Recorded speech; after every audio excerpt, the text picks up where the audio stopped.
Donc, on a Josépha qui est France, qui est éducatrice canine et qui vient de France.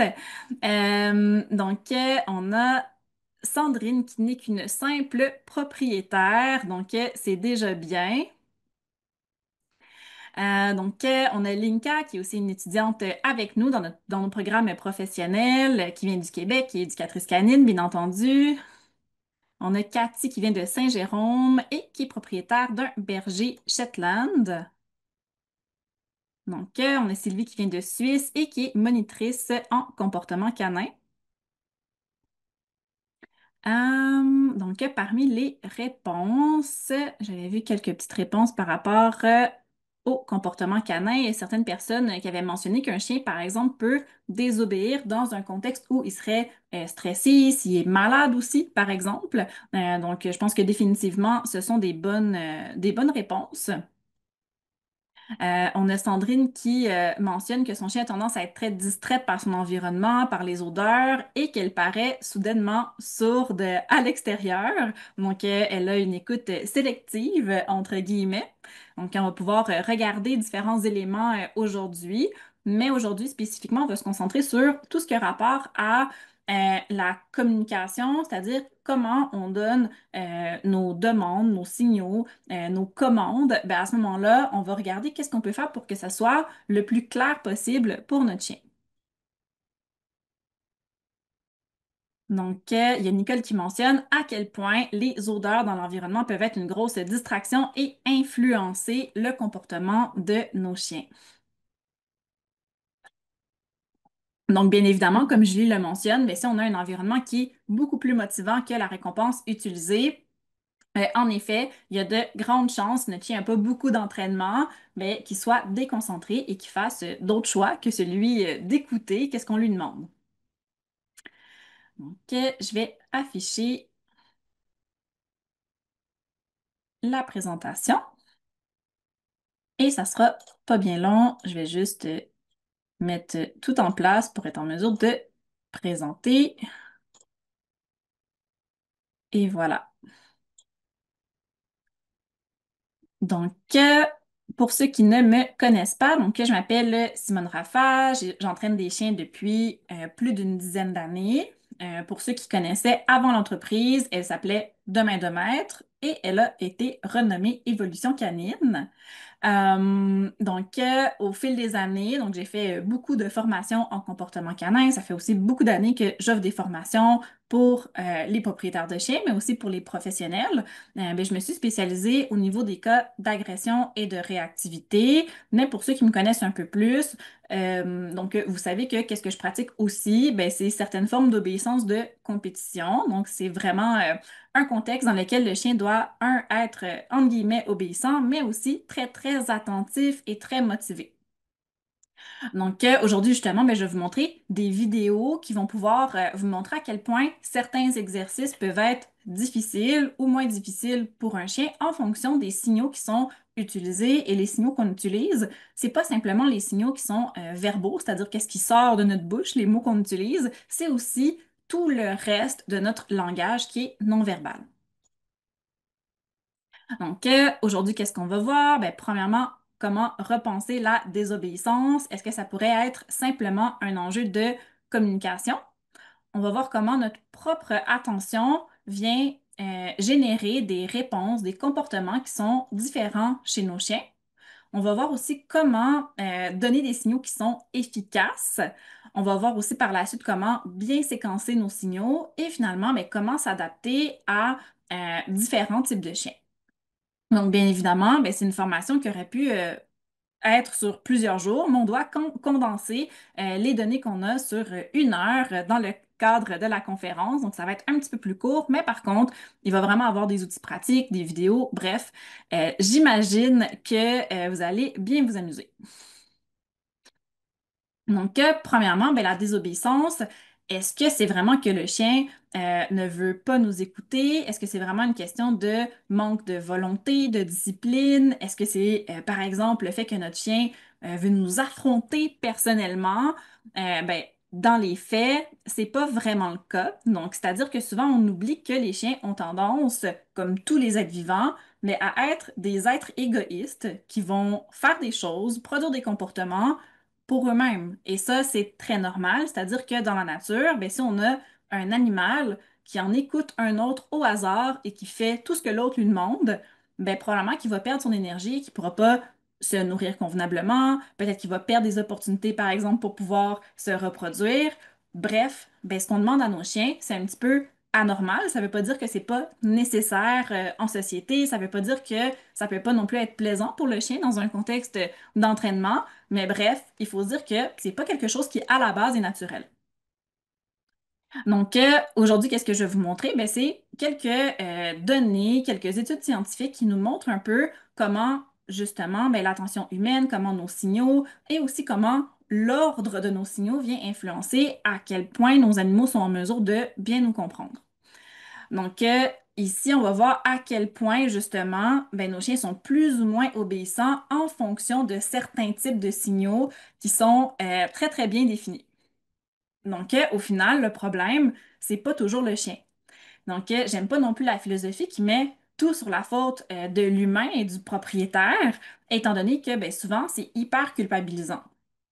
Mais par contre, de se dire aussi que d'un autre côté, c'est entièrement la faute entièrement la faute du chien, c'est pas non plus une bonne attitude à avoir, étant donné que ça nous empêche peut-être d'axer nos interventions, d'axer nos actions sur qu'est-ce qu'on peut réellement changer. Puis au final, ben, dans la relation entre les deux individus, celui qui a le plus gros cerveau et le plus de contrôle, c'est l'humain, je l'espère. Donc, ça va être à l'humain de faire les efforts pour mieux entraîner et mieux se faire comprendre.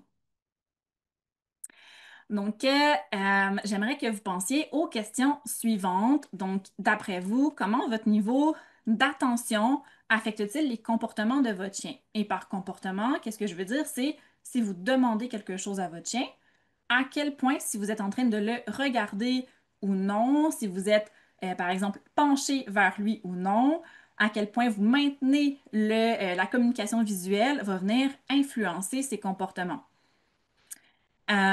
Donc, aussi, ben, qu'est-ce que je vous invite à vous poser comme question? Mais c'est qu'est-ce qu'on peut faire d'après vous? Donc, peut-être que vous avez déjà un petit peu un instinct par rapport à ça. Qu'est-ce qu'on peut faire pour que nos chiens comprennent mieux qu'est-ce qu'on attend d'eux? OK? Parce que ce soit en entraînement ou dans la vie de tous les jours, des commandes qui pour nous semblent simples, mais peuvent être plutôt complexes ou confuses pour nos chiens. Puis finalement, mais qu'est-ce qu'on peut faire pour mieux communiquer nos attentes à nos chiens? C'est des questions que vous pouvez vous poser, mais auxquelles on va répondre aujourd'hui, je l'espère, dans le cadre de la conférence. Donc, aujourd'hui, on va beaucoup parler de communication, entre autres parce que, ben, un des sujets que j'aborde souvent, c'est les deux autres facteurs, les deux autres variables qui affectent le comportement d'un individu.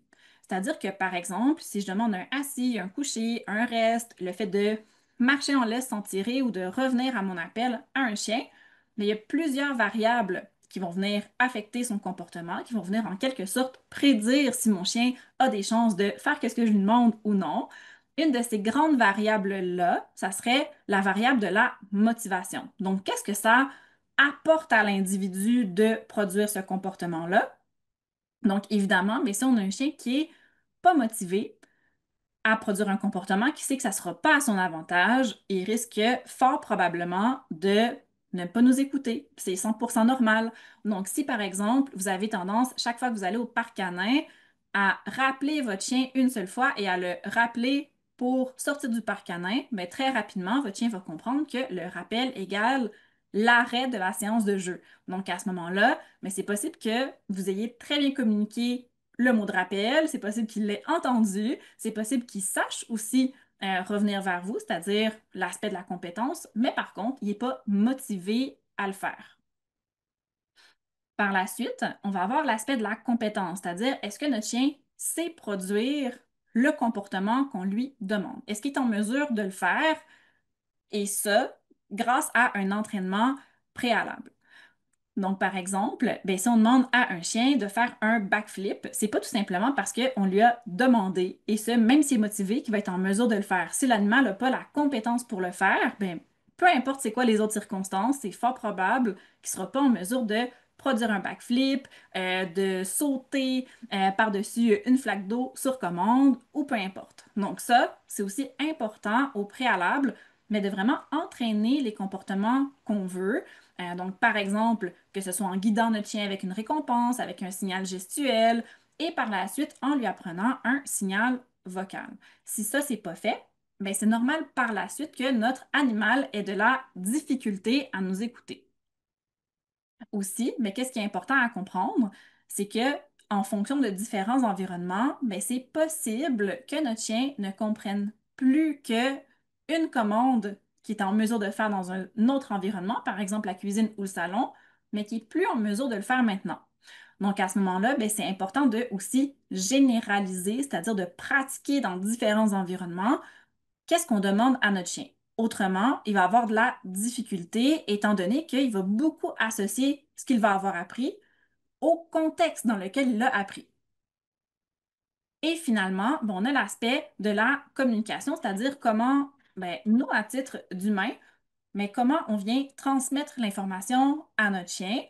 Pour nous, ça peut sembler simple parce qu'on est des individus qui sont hautement axés sur les symboles et les symboles étant des mots qu'on utilise. Mais pour le chien, les mots qu'on utilise, c'est pas un concept en soi. Donc pour lui, ce n'est qu'un seul bruit, donc un bruit qui va être formé d'une certaine intonation, mais qui va aussi être relié à un contexte.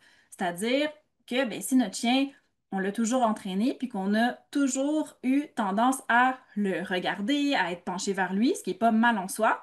Mais s'il reçoit plus ces signaux de communication-là par la suite, il risque d'être confus. Aussi, par exemple, on a des signaux de communication qui sont ambigus, c'est-à-dire que, par exemple, on demande à notre chien de se coucher, mais qu'en même temps, on fait le signe pour le assis, ben à ce moment-là, on a une communication aussi qui est faussée. Donc, à ce moment-là, on peut avoir vraiment trois types de problématiques qui vont faire en sorte que notre chien, c'est possible qu'il n'écoute pas dans certaines circonstances. Et aujourd'hui, encore une fois, on va se concentrer sur tout l'aspect de la communication.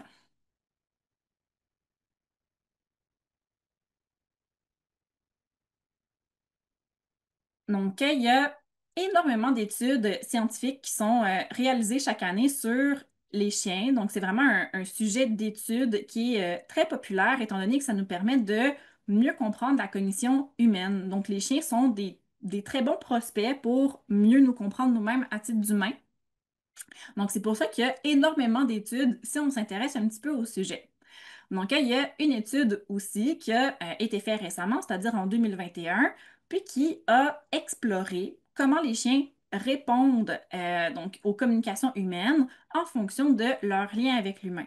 Donc, il s'agissait ici de chiens soit de refuge, des chiens vivant en extérieur, donc par exemple, peut-être des chiens qui ont une niche ou peut-être aussi même des chiens qui sont juste errants autour des aires humaines ou bien ben, des chiens qui vivent en maison comme nos chiens. J'imagine que votre chien n'est pas un chien de refuge ni un chien errant. Donc ici, je vais supposer que votre chien est à la maison. Donc, ce qui ressort le plus de l'étude, c'est que la qualité de la relation entre un humain et son chien ne va pas seulement déterminer le lien affectif, c'est-à-dire à quel point les deux sont attachés un à l'autre, mais aussi ça va venir façonner la manière dont le chien va comprendre, interpréter et répondre aux signaux humains. Donc, qu'est-ce que ça veut dire tout simplement? C'est que plus nos animaux sont en notre compagnie, plus ils apprennent à nous comprendre et inversement. OK? Donc ici, on ne réinvente pas la roue, même si c'est une étude scientifique.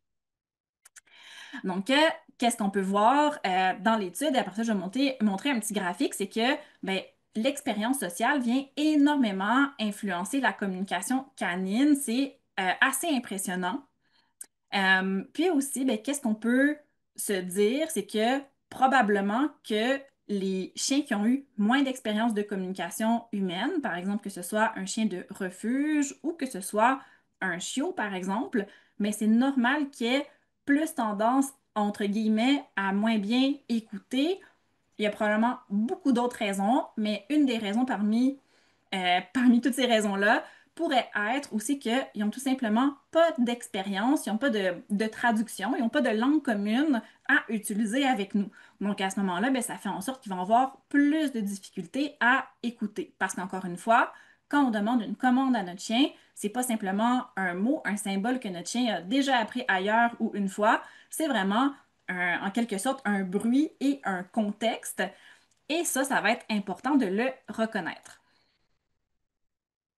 Donc, qu'est-ce qu'on a pu remarquer aussi dans l'étude, c'est que la proximité relationnelle quotidienne développe la tendance naturelle du chien à utiliser le regard comme stratégie de communication. C'est-à-dire que plus un chien, pardon, va passer du temps avec un humain, mais plus il va avoir tendance à utiliser l'alternance du regard. L'alternance du regard, qu'est-ce que c'est? C'est par exemple, si le chien veut quelque chose, il va regarder cette chose-là, si elle est inaccessible, et par la suite, il va se détourner vers l'humain et attendre, et par la suite retourner à ce qu'il était en train de regarder au préalable. Donc, ça, on peut souvent le voir, par exemple, si par exemple, nos chiens ont faim, ben, ils vont regarder, dans mon cas, leur boîte de nourriture, et par la suite, ils vont me regarder. OK? Donc ici, ben, c'est une stratégie de communication pour le chien qui va être axée sur un échange attentionnel. Donc, ici, au niveau du graphique, qu'est-ce qu'on peut voir? C'est que plus un chien est en contact avec un humain, donc si c'est un chien, par exemple, qui vit à l'intérieur, mais plus il va utiliser l'alternance du regard, c'est-à-dire qu'il va chercher en quelque sorte l'attention humaine pour être en mesure d'obtenir qu'est-ce qu'il veut. Et mais plus c'est un chien qui n'a pas de contact de façon serrée, de façon intime avec un humain, eh bien, moins c'est un type de comportement qui va venir utiliser. Et ce que démontrent beaucoup les études, c'est à quel point le fait de communiquer via le regard est important pour avoir des signaux qui fonctionnent. C'est-à-dire que si on veut demander quelque chose à notre chien, mais s'il est en train de nous regarder, il y a beaucoup plus de chances de produire le comportement qu'on lui demande que s'il est en train de regarder ailleurs. Donc à ce moment-là, mais c'est vraiment important d'avoir une bonne connexion avec son chien pour avoir davantage de connexion justement au niveau visuel. Donc, ce qu'on peut en quelque sorte venir résumer, c'est qu'une soi-disant désobéissance peut tout simplement être une absence d'apprentissage de la communication efficace. Donc, notamment chez les chiens issus de refuge, comme on le mentionnait un petit peu plus tôt, mais aussi pour les chiots. Donc, bien souvent, je me fais appeler à titre d'entraîneur canin, d'éducatrice canine pour venir en aide à des familles qui viennent tout juste d'adopter des chiots et qui me mentionnent que leur chiot n'écoute rien. Eh bien, c'est normal, entre autres parce que ben, le chiot est vierge en quelque sorte. C'est comme une page blanche et il n'y a pas de système de communication qui a été établi avec lui et il n'a pas non plus appris que les humains pouvaient lui apporter des solutions. Donc, à ce moment-là, ben, plus le chien va grandir, plus il va entrer en connexion plus intime avec les humains et plus il va apprendre à communiquer avec eux. Donc, plus un chien est habitué à recevoir des réponses de la part d'un humain, plus il va en quelque sorte oser tenter de communiquer via des signaux visuels. D'un autre côté, on a aussi l'attention humaine qui peut énormément venir changer comment nos chiens répondent à nos signaux. Donc, par exemple, il y a des études qui se sont penchées sur comment les chiens vont répondre aux signaux en fonction de la posture ou du regard de l'humain. Et qu'est-ce que les études ont pu montrer en quelque sorte dans certains contextes, c'est que les chiens perçoivent, bel et bien nos niveaux d'attention et aussi, mais qu'est-ce qu'on a pu montrer, c'est par exemple que si on demande un coucher à un chien, donc un couche-reste, si on est en train de le regarder, il va rester couché beaucoup plus longtemps. Par contre, si on se détourne, il va avoir tendance à se relever. Ça peut entre autres être relié au contexte d'entraînement, c'est-à-dire que ben, c'est possible que nos chiens comprennent au fur et à mesure que lorsqu'on est détourné, qu'ils ont presque plus de chances d'obtenir des renforcements, donc pourquoi rester couché. Mais ça peut être aussi que le lien visuel permet au chien de continuer à maintenir la connexion et que ça lui montre qu'il est sur la bonne voie et que c'est la bonne chose à faire. Donc, aussi, il y a certaines études qui ont démontré, par exemple, que les chiens avaient tendance à moins se contrôler, c'est-à-dire à aller prendre des récompenses auxquelles ils n'étaient pas supposés avoir droit dans un plat, si l'humain était tourné ou même s'il faisait noir. OK? Donc, ça, c'est quand même assez intéressant, c'est-à-dire que nos chiens ben, vont avoir tendance à regarder les contextes et s'ils voient qu'on n'est pas attentif, ben à ce moment-là, ils vont en profiter.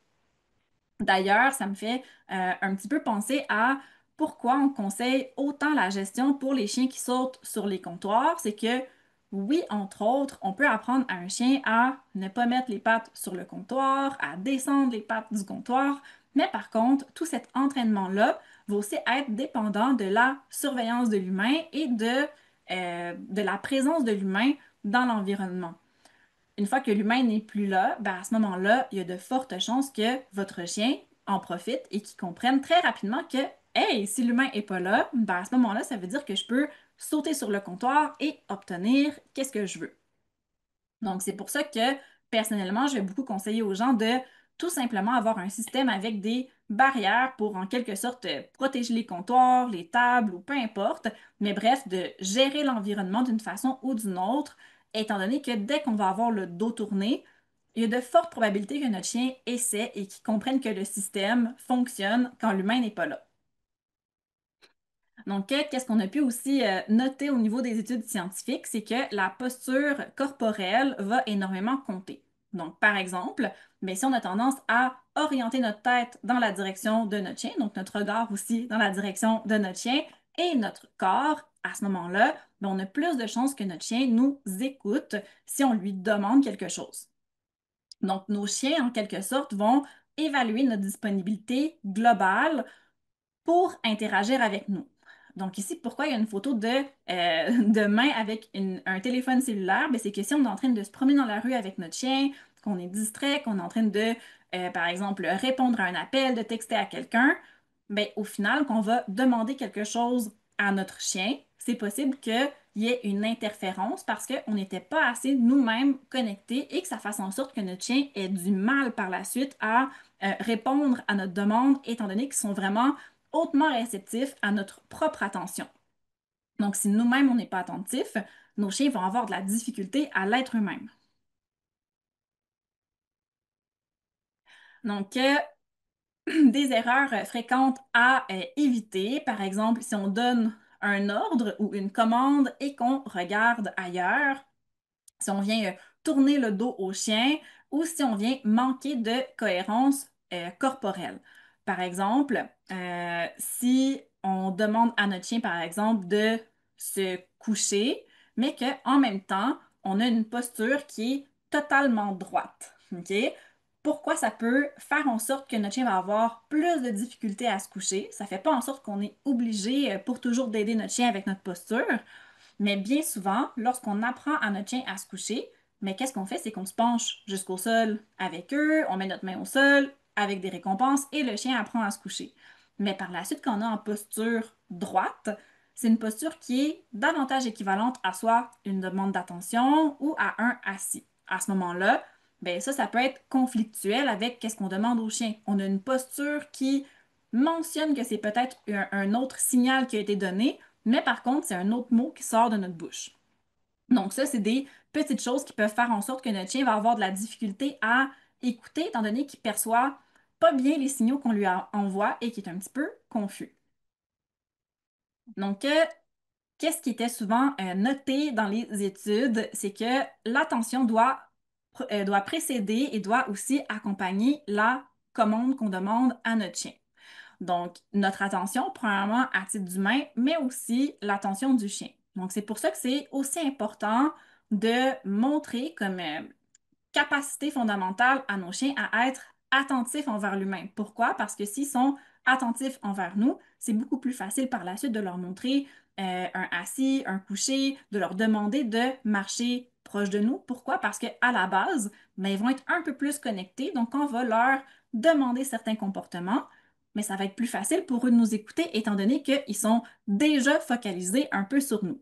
Par la suite, ça ne veut pas dire de toujours demander à nos chiens d'être attentifs, mais de au moins avoir certains signaux, certains contextes qui viennent nommer à notre chien que c'est le temps maintenant d'être attentif parce qu'il y a quelque chose qui s'en vient. Euh, donc, quelques autres petits faits qui ont été ressortis des différentes études scientifiques.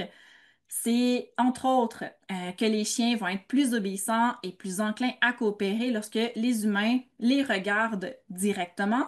Donc, comme on peut voir par exemple sur la photo, sur la diapositive. Donc, les chiens vont aussi davantage suivre les ordres lorsqu'ils sont regardés comparés à une personne distraite. Donc, c'est important nous-mêmes d'être concentrés. Et aussi, les chiens vont utiliser eux-mêmes plus de signaux visuels lorsque le visage humain est tourné vers eux. Donc ça, qu'est-ce que ça veut dire? C'est que votre chien va lui-même être plus expressif si son humain est en train de le regarder. Autrement, ben, il va être moins expressif. C'est normal parce que certaines expressions peuvent servir à communiquer. Et s'il n'y a pas de moyen de communiquer parce qu'il n'y a pas de contact visuel, ben, nos chiens ne sont pas idiots et complètement fous. Ils vont juste pas utiliser ces signaux-là. Donc, l'obéissance aussi va augmenter avec une posture corporelle qui va être ouverte et une voix engageante. Donc, par exemple, si on a les bras qui vont être croisés comme ça ici, avec le corps légèrement détourné, ben, à ce moment-là, c'est possible que ça affecte la réceptivité de notre propre chien. Donc, qu'est-ce que je conseille? C'est d'avoir au moins 3 timbres de voix. Pour ceux qui me connaissent un peu et qui ont déjà entraîné avec moi, vous savez probablement à quel point, lorsque j'entraîne, j'ai une voix hyper aiguë, hyper enjouée, quasiment irrésistible pour les chiens. Donc ça ici, cette voix-là, ben, c'est vraiment ma voix d'entraînement. Donc, si on a un timbre de voix qui est davantage dans les aigus, qui est très enjoué, ça vient attirer notre chien naturellement. Par contre, si on utilise un timbre de voix qui va être plus grave, à ce moment-là, ça va avoir tendance naturellement à venir en quelque sorte repousser notre chien. Pourquoi? Parce que les sons graves sont davantage associés à de la menace. Donc, à ce moment-là, ce que je vous recommanderais, c'est d'avoir votre ton de voix d'entraînement en jouet. Donc, si on demande quelque chose à notre chien, on lui dit avec une voix qui est spécifique, sur un ton qui est spécifique, donc aigu et enjoué. Donc, vous en êtes tous capables. Je dis souvent justement à mes clients que si vous n'avez pas honte quand vous êtes en train d'entraîner votre chien, ben, c'est que vous êtes forcément en train de faire une erreur. Donc, il faut vraiment se donner parce que ça vient vraiment augmenter la communication. Par la suite, ben, on va avoir notre thème de voix normal, c'est-à-dire le thème de voix qu'on utilise quand on parle dans la vie de tous les jours. Et ce thème de voix-là, ben, on n'a pas besoin de l'inventer, on l'utilise déjà. Ben, c'est le thème de voix qui ne concerne pas notre chien. OK? Parce que dites-vous que si dans la vie de tous les jours, on est toujours en train de parler, de faire sortir plein de sons de notre bouche, et que finalement, ben, tout d'un coup, on dit assis avec le même thème de voix, ben, c'est un peu mélangeant pour notre chien qui nous a déjà entendu parler toute la journée. Tandis que si on a un thème de voix qui correspond à de l'entraînement avec eux et qui naturellement est intéressant, ça vient énormément aider. Et finalement, ben, on peut avoir aussi un thème de voix qui veut davantage dire, par exemple, d'arrêter quelque chose. Donc, même si on veut autant que possible entraîner de manière positive, on peut avoir, par exemple, un thème de voix du genre OK? Bref, qui veut dire ça, stop ça, peu importe c'est quoi. Donc, à ce moment-là, c'est important de ne pas, par exemple, utiliser notre thème de voix qui est un peu plus grave lorsqu'on veut demander quelque chose à notre chien. Ça risque de diminuer statistiquement, donc les chances qu'il produise réellement le comportement par la suite. Donc, une posture aussi qui va être penchée vers le chien, combinée au regard, va venir augmenter l'obéissance. Donc, comme on peut voir ici sur la diapositive, donc toutes les deux, Witch et moi, sommes en train de se regarder. Je suis légèrement penchée vers elle. Donc, ici, c'est le contexte idéal pour demander quelque chose au chien parce que l'humain et le chien sont connectés. Donc, le chien est réceptif pour recevoir la commande.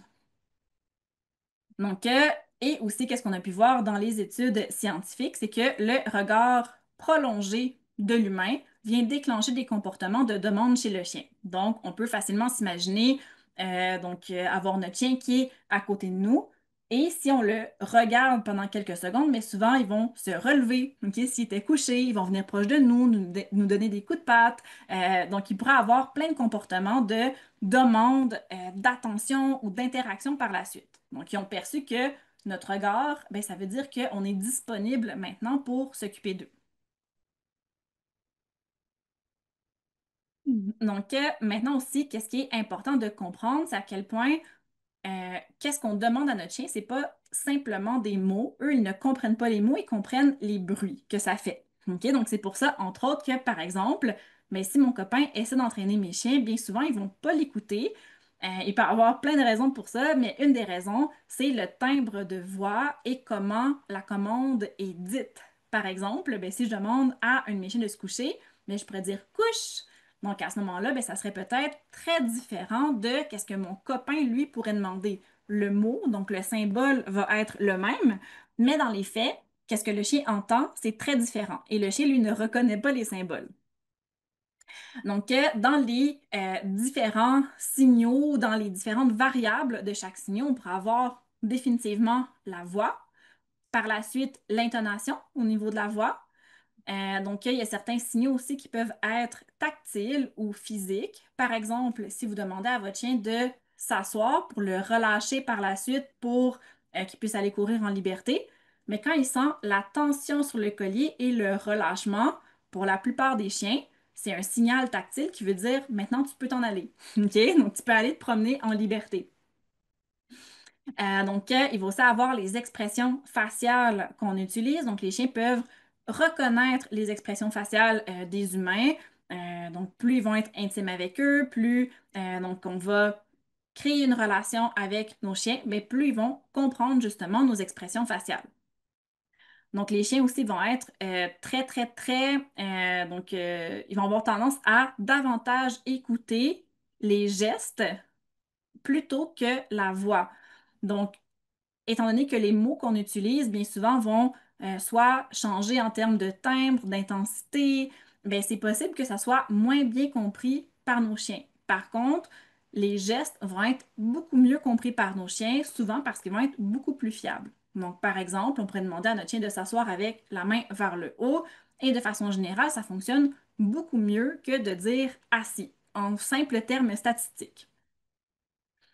Par la suite, ben, notre regard ou la direction de notre regard va aussi en quelque sorte être un signal pour notre chien. Si j'apprends à un de mes chiens ou si je pratique avec un de mes chiens à aller tourner à distance autour d'un objet, mais si je dis le mot que j'utilise, c'est go. Donc, si j'utilise le mot go, mais que je regarde dans la direction opposée à l'objet, ben, à ce moment-là, mon chien risque d'être confus. Un peu plus tôt durant la présentation, je parlais justement de l'importance de ne pas utiliser des signaux qui sont conflictuels. Ben ça en serait un très très bon exemple. C'est-à-dire que ici, ben j'ai ma posture corporelle qui dit une chose et j'ai le mot qui sort de ma bouche qui veut dire une autre chose. Donc à ce moment-là, ben, ça peut venir créer de la confusion chez le chien. On pourrait par la suite avoir aussi notre posture corporelle et aussi la proximité physique. Donc ça, c'est un élément qui est souvent revenu dans les études scientifiques, c'est-à-dire que plus le chien est proche de l'humain, plus il va avoir de facilité à répondre à ses demandes. Donc, imaginez par la suite si vous voulez pratiquer un rappel avec votre chien, mais que votre chien est à distance, donc que vous n'avez pas de connexion visuelle avec lui et que la seule chose que vous pouvez utiliser, c'est un signal qui est auditif, donc votre voix. Ben, à ce moment-là, c'est beaucoup plus difficile que si votre chien est à côté de vous, en train de vous regarder et que vous utilisez un geste pour lui donner la commande. Donc, à ce moment-là, ben, c'est qu'est-ce que je veux dire ici par les effets combinés. Donc, plus on va avoir de signaux combinés, plus ça va être facile pour le chien de nous écouter. Moins on a de signaux combinés, donc c'est-à-dire simplement notre voix ou simplement un geste ou simplement une posture corporelle, plus ça va être complexe pour le chien parce que c'est un simple petit détail qui indique qu'est-ce qu'il doit faire. Donc, au final, ben, chaque façon de communiquer vient agir sur l'attention, la compréhension et la réponse du chien. En utilisant correctement, ben, on vient améliorer l'échange et on vient éviter les malentendus qui peuvent ressembler à de la désobéissance, mais c'est juste que notre chien ne nous a pas bien compris, étant donné qu'on n'a pas communiqué selon des modalités que lui comprend. Donc, nous, on pense qu'il comprend, mais parfois, c'est tout simplement que c'était mal communiqué.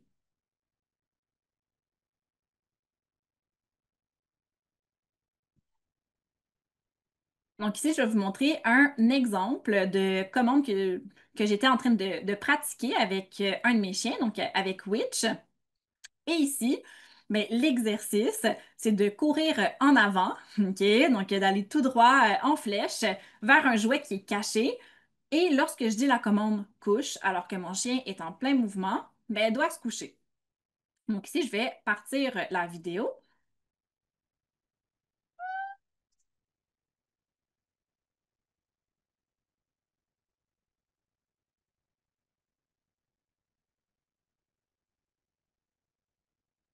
Donc, je vais juste aller voir le chat box.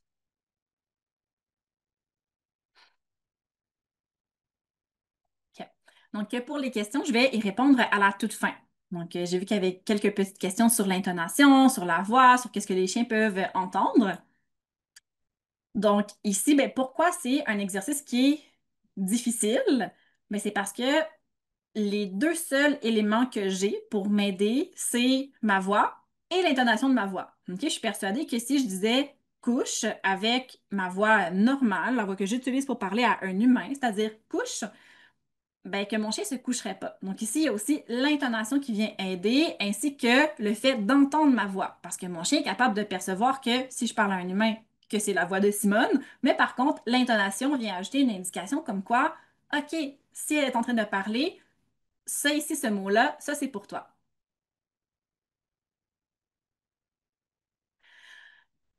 Donc, ici, ben, tout ce que j'ai pas pour m'aider, donc tout ce qui est signal tactile ou physique, expression faciale, geste, regard ou direction du regard, posture corporelle, j'ai aucune proximité physique. Donc, ça en fait un exercice qui est plutôt difficile. Donc, à ce moment-là, ben, la raison pour laquelle Witch arrive à produire le comportement, c'est que la motivation est présente. Donc, ici, elle sait qu'elle va recevoir sa balle. Elle a les compétences. Donc, je lui ai appris progressivement à courir à distance, à se coucher en présence de distraction, à se coucher en mouvement, se coucher aussi en mouvement, à distance, avec des distractions. Bref, tout ça a été réalisé sur des centaines d'entraînements. Et aussi, la communication est bonne. Donc, si on a les trois éléments, ben, à ce moment-là, notre chien va être en mesure de nous écouter. Donc, ici, je voulais vous montrer une petite séance d'entraînement que j'ai fait avec Yubaba. Donc, c'est mon plus jeune berger allemand, mais qui a maintenant 2 ans. Donc, sur la vidéo ici, c'était un petit chiot. Puis c'est juste pour vous montrer à quel point les encouragements et les postures corporelles vont être présentes pour aider mon chien à comprendre qu'est-ce que j'attends d'elle. Ici, ben, tout ce que je veux, c'est qu'elle interagisse avec moi et dès qu'elle interagit avec moi, je viens la marquer et la récompenser. Donc, que ce soit le fait de sauter sur moi, de me regarder, d'aboyer, peu importe ici, je m'en fous. Donc, qu'est-ce que je veux? C'est juste qu'elle ait tendance à toujours vouloir se retourner vers moi parce que n'importe quoi qu'elle produit comme comportement est hyper payant.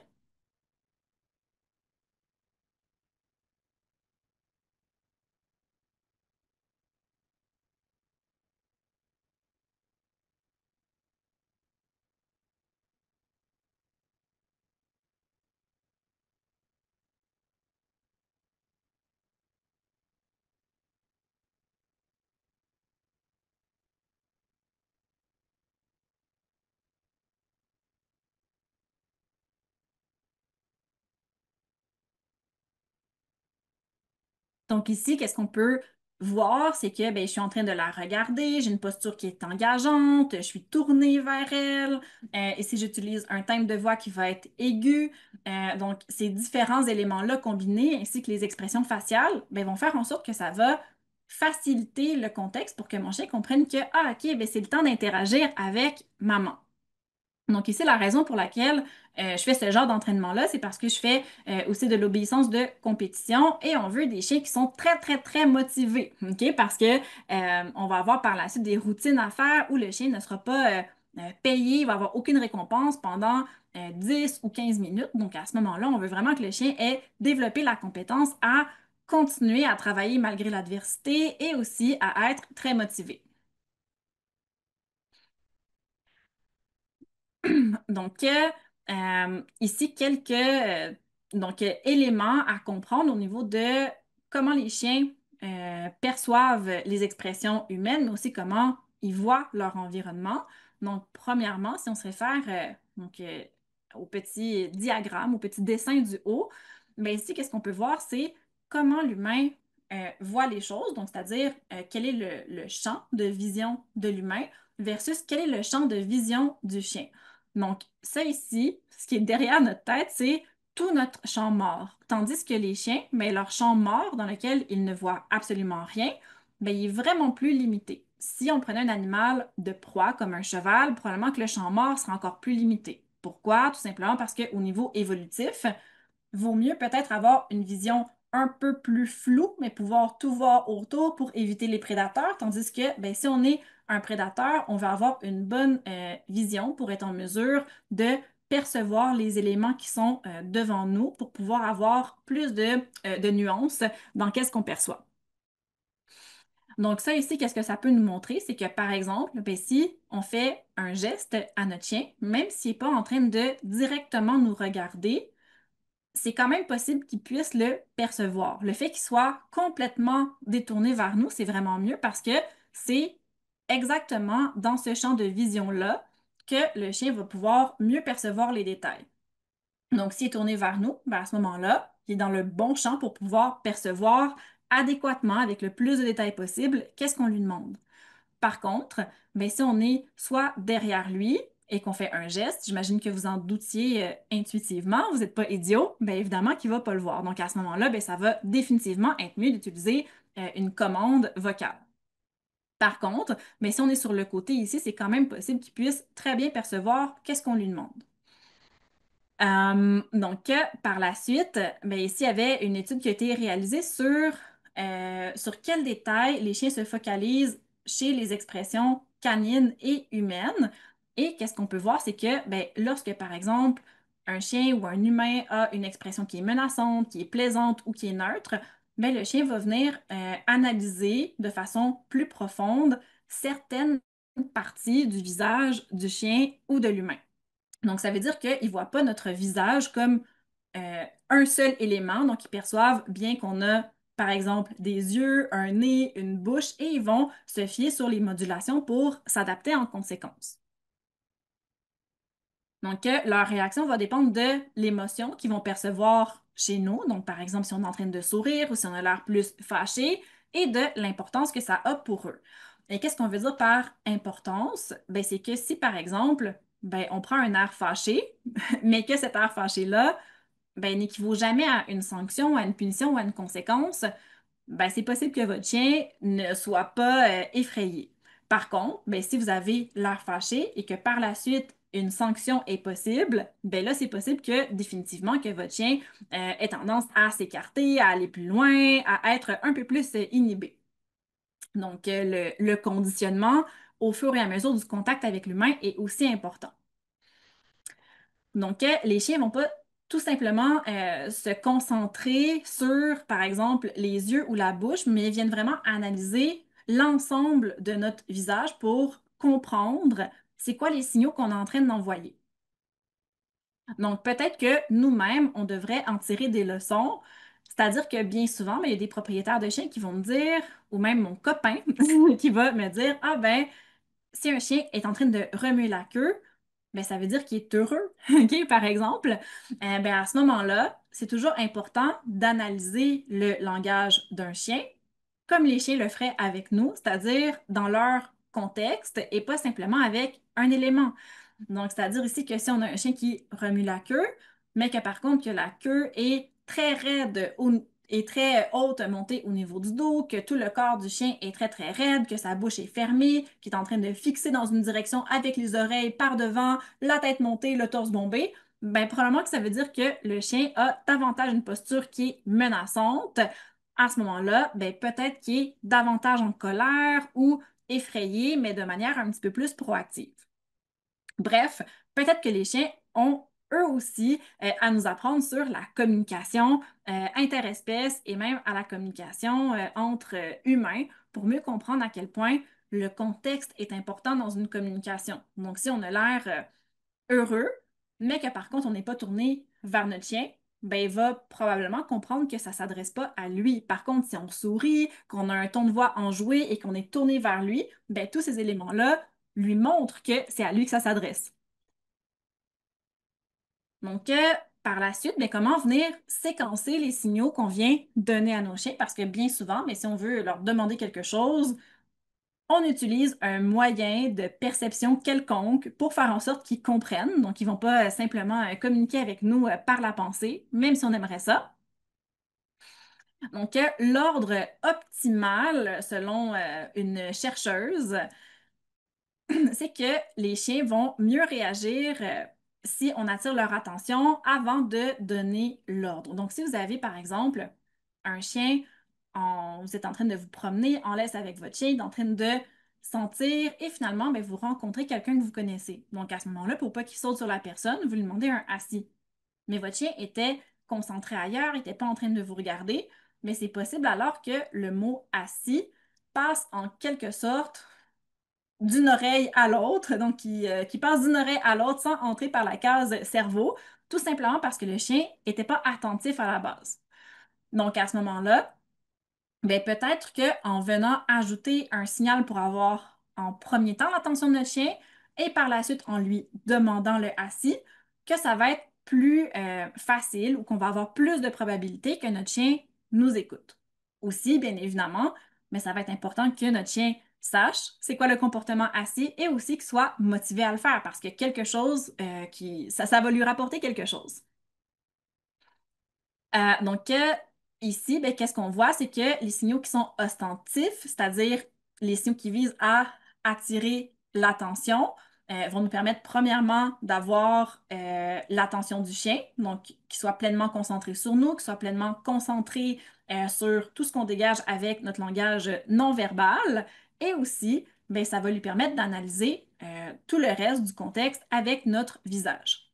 Par la suite, ben, lorsqu'on va donner la commande qu'on désire, que ce soit un assis, couché, tourne, backflip ou va me chercher une pizza, ben, à ce moment-là, ça va lui permettre de comprendre qu'est-ce qu'on attend de lui. Donc, on a vraiment la première étape qui est que le chien soit attentif à nous. Et par la suite, la deuxième étape, de demander ou en fait, de faire comprendre au chien qu'est-ce qu'on attend de lui. Donc, c'est pour ça que le fait d'entraîner le chien à être attentif à nous, c'est aussi important. Donc, les quatre étapes qui pourraient bien fonctionner, c'est le fait de dire le nom du chien et établir un contact visuel. Donc, c'est sûr que si on dit le nom de notre chien mais qu'il ne nous écoute pas, le reste ne va pas bien aller par la suite parce que déjà là, il n'était pas en train de nous écouter. Par la suite, c'est important que l'attention soit maintenue. Par la suite, on va pouvoir donner la commande qui est déjà connue de la part du chien et finalement, on va pouvoir venir le récompenser. Si on a un chien qui a de la difficulté à être attentif dans différents environnements, ça va être important, à prime abord, de travailler l'attention dans différents environnements. Comme ça, il va être en mesure par la suite de pouvoir mieux écouter les autres choses qu'on lui demande. Parce que s'il y a de la difficulté à simplement être attentif, tout le reste va en quelque sorte aller par-dessus bord. Donc, ici, je vais vous montrer une vidéo. Cette vidéo-là, qu'est-ce qu'on peut voir? C'est que je suis en train d'entraîner Zuri, qui est un de mes malinois, pour le rapport d'objet.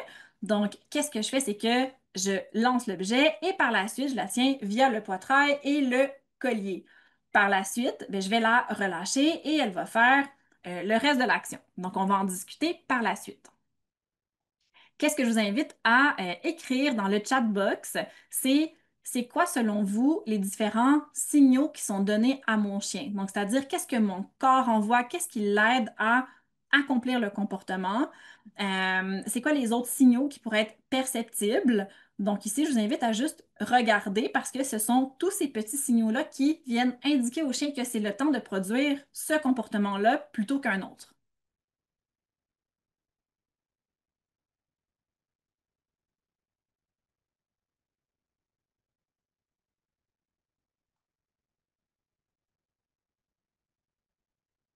Donc, je vais faire rejouer la petite vidéo.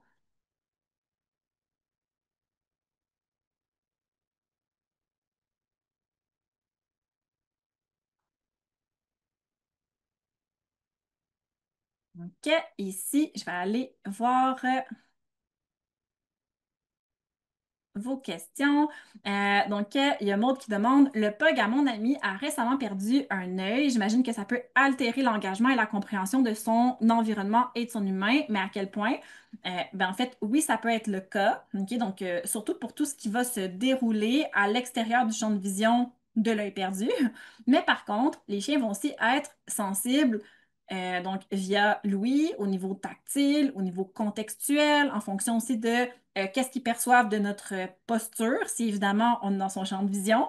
Bref, il y a plein d'autres éléments qui vont permettre à son cerveau, en quelque sorte, de comprendre qu'est-ce qu'on attend de lui. Mais c'est juste de faire preuve, en quelque sorte, de compréhension, ben, si jamais on a fait une commande gestuelle du côté de l'œil où il ne voit pas. Donc, les, les signaux que je viens de donner qui aident Zura à comprendre que c'est le temps d'aller chercher son objet, ben, premièrement, il va avoir le collier qui va être relâché et la pression du poitrail qui va être enlevée. Je vais aussi dire le mot get it. Donc ça aussi, ça va l'aider. J'ai aussi ma posture corporelle qui est en direction de l'objet ainsi que mon regard. OK? Donc tout ça, ben, c'est des choses que Zuri est en mesure de voir avec sa vision périphérique. Donc, je suis à peu près certaine que si je tenais mon chien mais que j'étais à l'envers, OK? Donc je la tiens par le collier, je suis à l'envers et je lui dis d'aller chercher l'objet, je pense qu'elle va être confuse. Peut-être qu'elle irait le chercher, mais je pense que le reste du comportement, elle aurait beaucoup de difficultés à continuer à le faire. Donc, désolée s'il n'y a pas de son sur la vidéo. Je pense que c'est une problématique qui est assez fréquente lorsque on fait une présentation via Zoom avec Canva. Donc, ici, il va y avoir une autre petite séquence d'entraînement. Ici, c'est avec Witch. Et ici, ben, alors qu'elle va être en mouvement, je vais lui demander un assis. Puis ici, ben, c'est un exemple où c'est plutôt difficile pour le chien parce que c'est pas comme si on était à l'arrêt, le chien était devant moi et il pouvait compter sur mon visage pour être en mesure d'obtenir d'autres informations. Ici, la majorité des informations obtenues vont être via le mot et ça, c'est qu'est-ce qui est le plus difficile pour le chien à comprendre.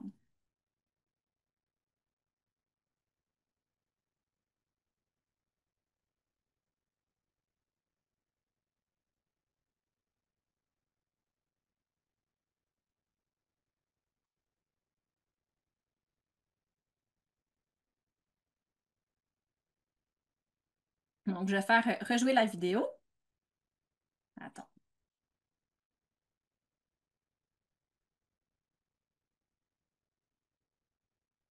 Donc, ici, on fait la différence, par exemple, avec l'entraînement qu'on avait vu un petit peu plus tôt avec Yubaba, où j'étais face à mon chien, où mon chien pouvait percevoir tous mes signaux, tous les signaux qui proviennent de mon visage, tous mes signaux corporels. Mais à ce moment-là, c'était beaucoup plus facile dans ce contexte-là que, par exemple, dans l'entraînement ici avec Witch, où elle ne se repose que sur la voix.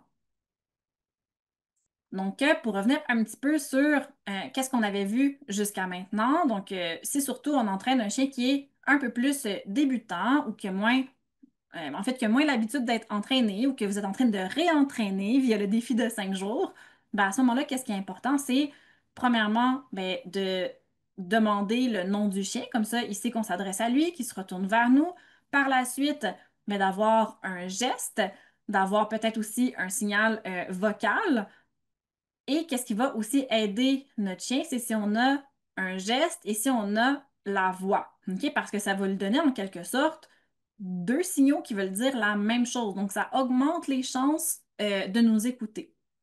Donc ici, c'est un peu différent de si on souhaite, en quelque sorte, apprendre à un chien à écouter uniquement quand on a un signal verbal, c'est-à-dire en parlant. Donc à ce moment-là, ben, ça va être important de séquencer autrement les choses, mais si on veut vraiment tout simplement le plus de chances possible que notre chien nous écoute, peu importe à quel prix ou comment, mais c'est vraiment d'avoir un geste, puis par la suite un mot qui viennent être combinés ensemble pour aider le chien à avoir le plus de compréhension possible. Évidemment, ben, notre chien va mieux comprendre si nos signaux sont prédictible et constant. Ok, c'est-à-dire qu'on demande le assis toujours de la même façon, avec le même geste, par exemple. Donc, si j'ai à demander un assis à mes chiens, il n'y a pas des fois où je vais demander assis, puis après ça, je vais dire assis. Donc, je vais toujours demander le assis de la même façon. Par exemple, je vais dire assis. Ok, donc, ça va être très, très, très spécifique comment je vais venir le mentionner à mon chien.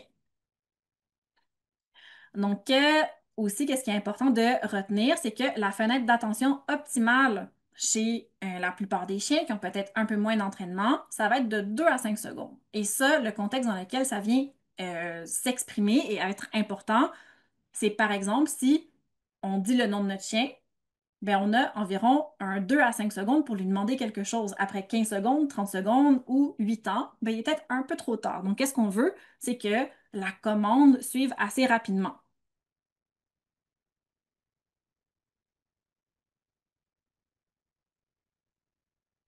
Donc, on a Natacha qui mentionne, j'y parviens avec le signal verbal, mais par contre, à distance, il revient vers moi donc pour s'asseoir. Donc, ça, c'est normal parce que bien souvent, ben, on va avoir fait énormément d'entraînement avec nos chiens alors qu'ils sont proches de nous. À ce moment-là, ben, qu'est-ce que ça vient créer? C'est une habitude de toujours être proche de l'humain pour effectuer les commandes qu'on leur demande. En plus, en se rapprochant de nous, mais ils se rapprochent aussi de notre pochette de récompense. Donc, à ce moment-là, ben, c'est un peu un deux en un pour eux. C'est rassurant et c'est motivant. Donc, à ce moment-là, ben, si on veut travailler un petit peu plus à distance, qu'est-ce qu'on peut faire au départ? C'est tout simplement attacher notre chien sur son harnais un petit peu plus loin de nous et pratiquer les commandes pour que notre chien comprenne que, OK, j'ai pas besoin d'être proche de maman ou de papa pour que la commande m'apporte quand même de la nourriture. Donc, juste pour qu'ils prennent l'habitude. Ça peut être aussi d'installer une barrière et de pratiquer notre chien derrière la barrière en venant varier la distance. Donc, on a le chien de Lisandre qui s'est assis en m'entendant. Donc, je pense que j'ai une voix magique pour l'entraînement canin. Donc, comme je vous disais, des voix qui sont aiguës, qui sont enjouées, ça fonctionne très bien.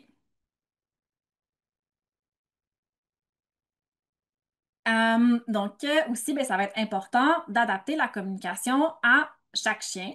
Donc, c'est important de prendre en compte la sensibilité émotionnelle qui est relative à chaque individu, mais aussi à différents contextes, parce qu'on peut avoir un chien qui est généralement sûr de lui, mais dans certains contextes, il peut devenir un chien davantage peureux et à ce moment-là, il va falloir s'adapter à lui.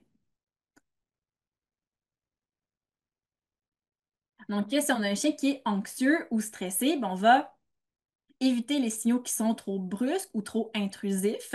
Donc ici, qu'est-ce qu'on peut voir sur la petite vidéo? Mais c'est vraiment un humain qui est en train de vraiment entrer dans la bulle de son chien. Et ça ici, on appelle ça la pression spatiale. Donc cette pression-là, elle peut être soit effectuée en quelque sorte s'il y a des objets qui sont proches du chien, ça peut être aussi un mur, mais ça peut être aussi un autre individu qui entre dans la bulle d'un autre. Donc à ce moment-là, ben, avec un chien qui est plutôt stressé ou anxieux, on va faire attention pour leur donner plus d'espace. On veut, oui, avoir une posture qui est engageante dans un certain sens, mais par contre, on va leur laisser plus d'espace et on va peut-être un petit peu plus se mettre sur le côté pour être moins intrusif. Donc ça ici, ça s'applique probablement un peu plus si vous n'êtes pas l'humain du chien en question. Euh, donc, pour les chiens qui sont très craintifs, anxieux, peut-être dans un contexte de refuge, ben, le fait de venir regarder de biais, d'avoir une position qui est accroupie, mais sans entrer dans la bulle du chien, pourrait aussi aider parce qu'en étant accroupi, on est plus petit, donc moins menaçant. D'un autre côté, bien, si on a un chien qui est très excité, on va faire attention pour adopter un ton plus posé. Donc, ma voix très aiguë et très enjouée. Mais si dans un cours collectif, j'ai un chien qui est un vrai popcorn qui saute dans tous les sens, mais je vais utiliser une voix un peu plus neutre. Je vais parler plus lentement, avec des gestes plus lents, le tout pour aider le chien à lui-même rester plus calme. Donc, si on a un chien qui est distrait, ben, c'est important de s'assurer d'avoir son attention avant de lui demander quelque chose. Et si on n'arrive pas à avoir l'attention de notre chien qui est distrait dans un contexte X, Ben, c'est important par la suite de ne pas être en colère parce que notre chien ne nous a pas écoutés. C'est normal, on n'avait pas son attention en premier. Donc, on peut, oui, être frustré, mais être en colère après le chien, peut-être un peu moins. C'était juste statistiquement improbable qu'il nous écoute, ok? Étant donné que l'attention n'y était pas. Donc, aussi, il ne faut pas oublier que la communication est bidirectionnelle. Donc, oui, de l'humain vers le chien, mais aussi du chien vers l'humain. Donc, par exemple, ça peut être des yeux qui nous évitent, tout simplement parce qu'on a mis trop de pression, par exemple en s'avançant vers le chien. Ça peut être aussi un chien qui va sortir la langue brièvement, se lécher les babines. À ce moment-là, ben, ça pourrait être un stress léger.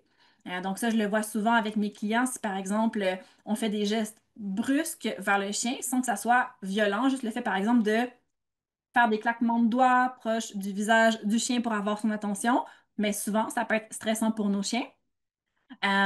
Donc, ça peut être aussi un chien qui a tendance à ralentir, à produire des comportements qui vont être plus lents, c'est-à-dire on le rappelle, mais il ralentit en approchant près de nous. Donc, à ce moment-là, ça peut venir témoigner un petit peu plus d'un inconfort. Et d'un autre côté, ben, si on a un chien qui est assis en train de nous regarder avec les oreilles par devant, avec la queue qui frétille, ben, ça veut dire qu'on a une attention qui est bel et bien réelle et captée. Donc, on veut aussi pouvoir se dire qu'on peut adapter ses stratégies selon la situation. Donc, par exemple, mais si on est dans un contexte de distraction plus forte, par exemple, on est en ville ou dans un parc bondé, mais le fait d'avoir des gestes qui sont visibles, d'avoir une voix qui est plus forte sans être une voix donc grave, mais juste de s'assurer de ne pas chuchoter à notre chien, ça va pouvoir aider une fois qu'on a l'attention captée. Et à la maison, mais souvent, le fait d'avoir simplement une voix qui est douce, légère et d'être proche du chien vont suffire à ce que quand on lui demande quelque chose qu'il connaît, mais qu'il le fasse. Finalement, ben, comme on a pu le voir au début de la conférence, donc qu'est-ce que vous avez répondu? La fatigue, la faim, le stress, ben, viennent elles aussi changer la réceptivité du chien. Donc, si vous avez des questions et des commentaires, vous pouvez les écrire dans le chat box en même temps. Mais je vais vous rappeler qu'on a nos promotions en ce moment sur toute la plateforme de cours en ligne, à l'exclusion de notre programme Entraîneur canin professionnel. Donc, que ce soit les formations pour les professionnels ou les formations, par exemple, sur le rappel, sur la réactivité, sur les sports canins. Bref, tout est en promotion. Donc, tous les webinaires sont à moins 50%. Vous allez pouvoir les retrouver sur le site Internet dans la catégorie webinaire. Et tous les autres cours, ben, à ce moment-là, ils sont à moins 30%. Aussi, ben, je vais tout simplement vous rappeler qu'on a les inscriptions pour le programme ECP qui sont en cours à l'heure actuelle. Il reste encore des places. Donc, ça commence le 1er octobre. Donc, c'est un programme sur 10 semaines qui s'adresse à toutes les personnes qui souhaitent devenir éducateurs canins ou bien qui souhaitent approfondir davantage leurs conséquences, leurs connaissances concernant l'entraînement canin. Et puis finalement, une minute maximum de publicité. On a aussi un workshop qui s'en vient au Québec, donc à Shawinigan, directement à notre local du 27 au 28 septembre sur la réactivité canine et qui s'adresse aux professionnels ou aux gens qui sont un peu plus avancés en termes de comportement canin, donc des gens qui sont peut-être pas éducateurs canins, mais qui ont un intérêt depuis longtemps envers le comportement canin, qui ont déjà quelques formations qu'ils ont pris ici et là, ben à ce moment-là, peut-être que ça pourrait vous intéresser. Donc, je vais revenir maintenant à vos questions.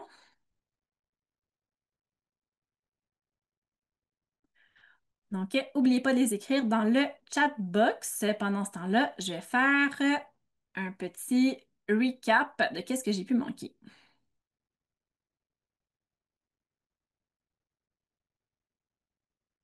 Donc, il y a Natacha qui demande en criant à quelle distance peut-il nous entendre? Mais ça dépend de plusieurs facteurs. Par exemple, si on est dans un endroit qui est dégagé, avec un temps ensoleillé, ben à ce moment-là, notre voix va davantage porter. OK? Donc, je ne pourrais pas dire exactement jusqu'à où, mais notre voix va plus porter.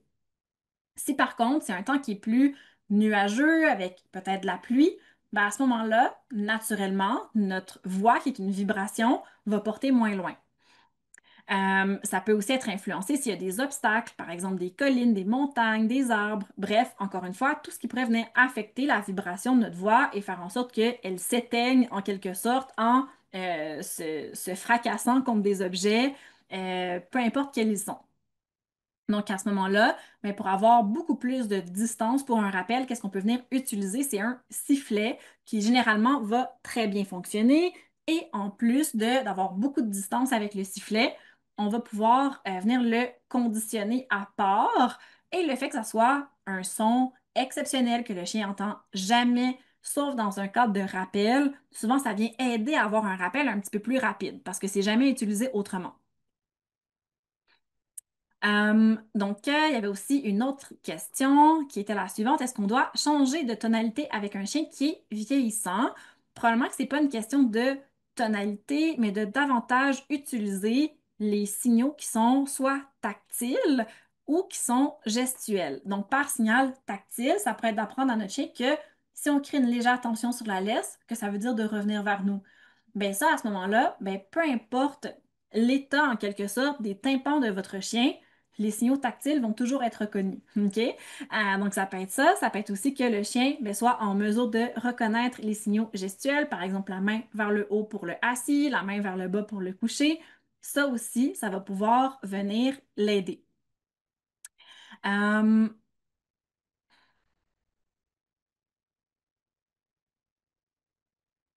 Donc, il y a Marion qui mentionne mon Whippet obéit beaucoup plus aux gestes. Ça, c'est vrai, mais en cas de rappel, s'il ne me regarde pas, que faire? Ben, en effet, on ne peut pas se téléporter face à notre chien pour finalement qu'il se retourne et qu'il revienne vers nous parce qu'on s'est retéléporté dans l'autre direction.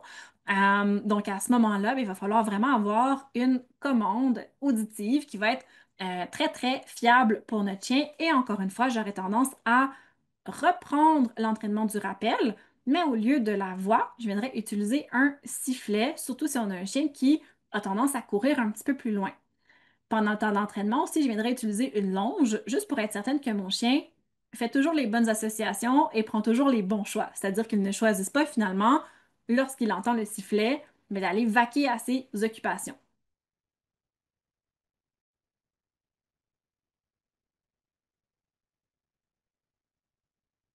Je suis en train de lire une question qui est intéressante, ça sera pas bien long.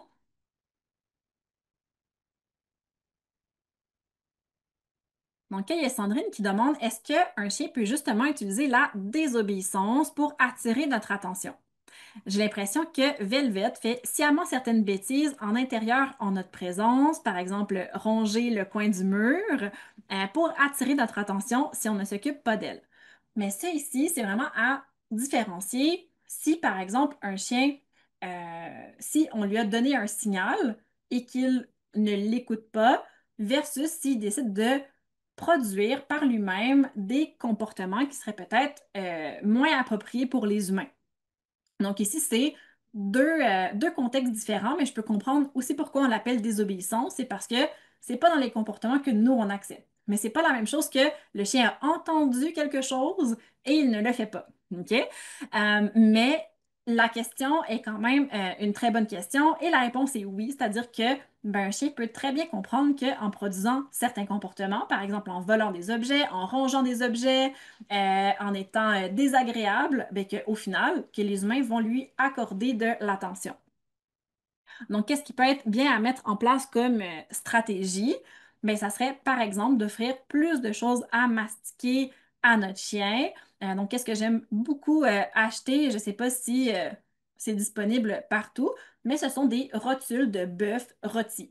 OK? Je donne aussi à mes chiens des eaux crues, mais c'est juste que lorsque c'est rôti, ça nous permet de le laisser dans notre environnement sans que ça soit non hygiénique. Et à ce moment-là, ben, c'est vraiment un accessoire qui coûte pas vraiment cher, c'est-à-dire une dizaine de dollars, et on va pouvoir le laisser dans l'environnement. Donc, comme ça, notre chien, ben, s'il a besoin de mastiquer quelque chose, s'il s'ennuie, il va pouvoir se détourner justement vers d'autres occupations. Aussi, qu'est-ce que je conseille bien souvent aux gens, c'est d'installer dans la maison, à l'endroit où ils sont le plus souvent, un bac dans lequel on va mettre plein de choses pour le chien avec lequel il va pouvoir s'occuper. Comme ça lui donne des alternatives qui sont faciles d'accès quand il n'y a rien d'autre à faire. Puis finalement, ben, une autre chose qui peut aider, c'est de euh, se demander ben, si ça arrive à tous les jours à la même période. Ben, si c'est le cas, peut-être qu'on peut justement en profiter pour se dire ben, avant que mon chien en vienne à mordir le mur, est-ce que je pourrais avoir une petite séance d'interaction avec lui? Par exemple, ça pourrait être une petite promenade de 10 ou 15 minutes, une petite séance d'entraînement, ou bien ça pourrait être aussi une séance de jeu. Bref, n'importe quoi qui est en collaboration et en lien avec l'humain. Pourquoi? Parce que si votre chien recherche de l'attention, ça veut dire qu'il en a besoin. Ben à ce moment-là, si on vient combler le besoin avant même que notre chien ait besoin justement de venir ronger le mur pour nous le signifier, ben ça va aider par la suite à ce que ce comportement-là réduise, surtout si on lui offre d'autres opportunités pour mordiller.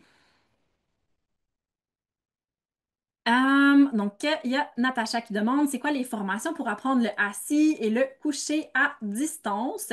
Les seules formations dans lesquelles on parle, par exemple, du coucher à distance, c'est dans celles sur la prédation, mais sinon, pour tout ce qui est plus obéissance formelle ou de compétition, il n'y a pas de formation présentement. C'est à venir un jour. J'aimerais ça cet hiver, mais j'ai quelques projets à compléter entre-temps.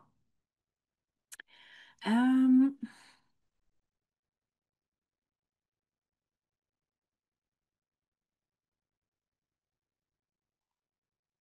donc, je suis juste en train de redescendre, tout va bien. Donc, il y a Nicole qui demande, est-ce que vous avez un truc pour faire oublier toutes les odeurs dans les buissons lors des promenades en laisse et avoir l'attention de mon chien sur moi? Ben, il peut avoir plusieurs solutions. Une des premières solutions, c'est d'avoir une meilleure récompense. Donc, ici, on peut vraiment penser à des trucs hyper intéressants. Donc, souvent, quand les humains normaux pensent à des bonnes récompenses pour chiens, bien souvent, la récompense suprême va peut-être être du foie de bœuf séché. Donc, dites-vous que tout ce qui est très protéiné et très odorant et humide, ça va énormément attirer nos chiens. Donc, on peut penser par exemple au fromage, on peut penser par exemple à des saucisses qu'on va avoir fait cuire dans la poêle et par la suite qu'on va apporter en petites rondelles qu'on va pouvoir utiliser pour venir récompenser notre chien. Bref, de vraiment se dire, OK, est-ce que je peux vraiment avoir une compensation pour le chien qui va être à la valeur de qu'est-ce que lui désire? De plus, qu'est-ce qu'on pourrait venir utiliser avec le chien de Nicole? Ça serait le concept de prémac. Donc, le concept de prémac, c'est un peu la loi de grand-maman, c'est-à-dire que on apprend au chien que s'il veut obtenir son accès aux odeurs, il doit faire quelque chose pour nous en premier. Donc, à ce moment-là, ça peut être le fait de nous regarder, de marcher en laisse tirer pour avoir la permission par la suite d'aller sentir dans le buisson. Donc, qui est probablement une très, très haute source de récompense pour lui.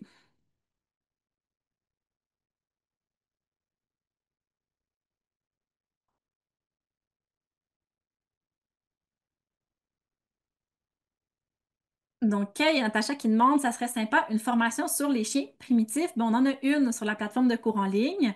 Si vous allez, par exemple, sur la section Tous les cours, ben, vous allez pouvoir avoir un petit onglet de recherche. Vous tapez primitif et à ce moment-là, on va pouvoir retrouver la formation sur les chiens primitifs. Je vais répondre à une dernière question, qui est la question de Audrey, qui demande, mais quoi comprendre d'un chien qui se tapisse entièrement devant tous les congénères qu'il croise? Donc, il faut toujours regarder la situation en entier. Et ici, j'ai pas de vidéo pour voir les différentes nuances. Mais de façon générale, il va y avoir quelques options uniquement. Donc, ça peut être soit un appel au jeu. OK? Donc, le chien se baisse tout simplement pour faire un appel au jeu. Ça peut être aussi que le chien tombe un petit peu en prédation, c'est-à-dire qu'il perçoit que les autres chiens ou que les autres chiens à distance sont des proies. Donc, sans nécessairement que ça soit dangereux, mais ça pourrait aussi l'être. Donc, qu'est-ce qui peut se passer? C'est que le chien se met en mode un peu comme si on pense à une panthère ou un guépard avant de chasser, ils se couchent et ils observent. Ou bien, ça peut être aussi un signal comme quoi le chien est peut-être un peu moins inconfortable. Ça, on va surtout le remarquer si, par exemple, le chien a la queue entrée entre les pattes, qui se couche un peu plus sur le côté, qui relève les pattes comme ça ici. Donc, on voit que je suis très bonne pour imiter les chiens. Donc, ça ici, c'est différents signaux qui peuvent peut-être nous faire pencher un petit peu plus vers le chien est peut-être inconfortable, sait mal comment se présenter, a une certaine ambiguïté par rapport au contact avec les autres chiens. Je vais vous laisser là-dessus pour aujourd'hui. Donc, si jamais il y a des questions auxquelles j'ai pas eu le temps de répondre, vous pouvez toujours nous les réécrire via courriel. Et là, ben, toutes les questions vont être bien listées et on va y répondre. Sinon, ben, je vous souhaite une bonne journée. Merci d'avoir été avec moi. Puis, on se revoit sûrement très bientôt. Merci encore une fois.